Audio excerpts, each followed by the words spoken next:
Ben, 25 years old, male, had been dating my, at the time, girlfriend, Mandy, 24 years old, female, since high school. We basically grew up together through our late teens and early 20s. By the time all of this happened, we had been dating for 7 years.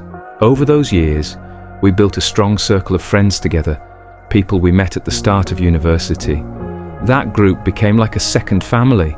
Birthdays, trips, late-night talks, everything. It felt unshakable. At the start of this year, tragedy struck when one of our friends, Johnny, died unexpectedly. Mandy was always close with Johnny, and even though I noticed their bond, I never felt the need to worry too much. I trusted her. At the end of last year, though, I had a gut feeling something wasn't right. While I was on vacation, I started speculating that something might have been going on between Mandy and Johnny. I even told her directly that I felt uncomfortable with how close they seemed. She immediately denied it and reassured me there was nothing at all. She made me feel guilty for even thinking that way. When Johnny passed, Mandy wasn't staying with me like usual. She went back to her parents' house that night. The next morning, she came over early to see me, and nothing felt out of the ordinary at first. We were still texting like normal during those days. Our usual good morning, love you, little nicknames we had for each other. There were no cracks in her tone, no sign she was hiding anything. At that time, I hadn't even heard about Johnny's passing yet. It wasn't until another friend called that morning that I learned he was gone. When Mandy came into my house, she kissed me, checked how I was doing, and it all felt like business as usual. I was still in denial, still trying to process Johnny's death, because he wasn't just one of her friends, he was one of mine too. I asked her what had happened, if it was real, if Johnny was really gone. And then, in the coldest single sentence I've ever heard, she said, "Yes, Johnny is dead and I have been seeing him." It was like my whole world collapsed in that moment. 7 years of history, everything we had built, every laugh, every tear, shattered in one breath. All I could respond with was, "I knew it." She looked at me and simply said, "Sorry for making you feel crazy." I couldn't even speak after that.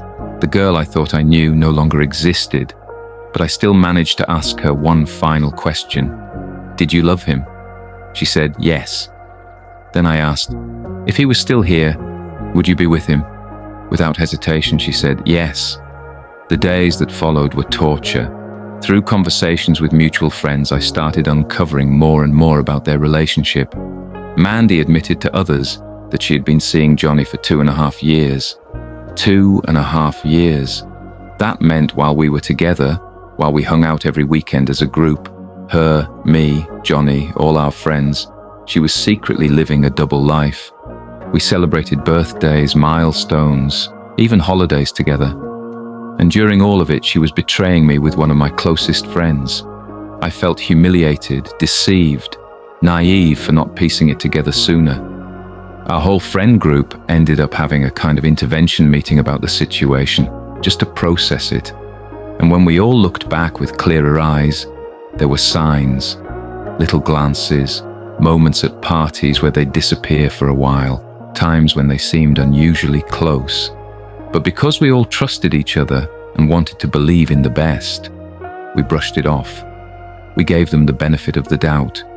And that doubt was exactly what they needed to keep it hidden.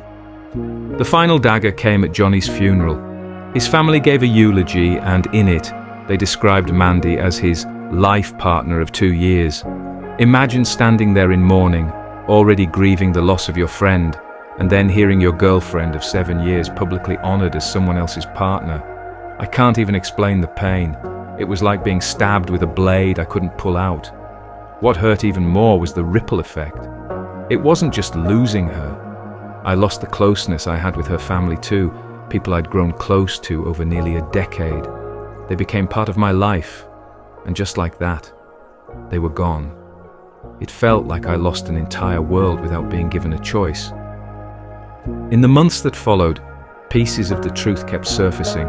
Every time I thought I had the full picture, another detail would come up. Something Mandy had said, something Johnny had confided to someone else. Each new revelation reopened the wound and forced me to relive the betrayal all over again. I'd be going about my day, starting to feel a bit of healing, and then suddenly someone would tell me, "Oh yeah, Mandy mentioned this," and I'd be crushed again. The anger is hard to place. I'm furious at her, but also at Johnny, even though he's gone. I'm furious at myself for ignoring my instincts. I'm furious at my friends for not saying something sooner, and yet, I also know none of us really wanted to believe something like this could happen. Months later, the emptiness is still there. It's not just the betrayal of a relationship, it's the betrayal of a friendship, the destruction of a group dynamic, and the shattering of a shared history. It feels like I've been erased, replaced by someone who was living in my shadow the whole time. How do I move past this? I don't know. I've tried therapy, journaling, talking to friends, but the pain lingers because it was all so deeply intertwined in my life. I want to believe time will dull the hurt, but right now, it still feels raw. I just needed to put this out there and hear other people's opinions. Maybe someone who's been through something similar can tell me how they found peace, because right now, I feel betrayed, naive, and utterly lost. P.S. This wasn't Johnny's first time. Apparently, he had a history of going after other friends' girlfriends. I just never thought I'd be one of them.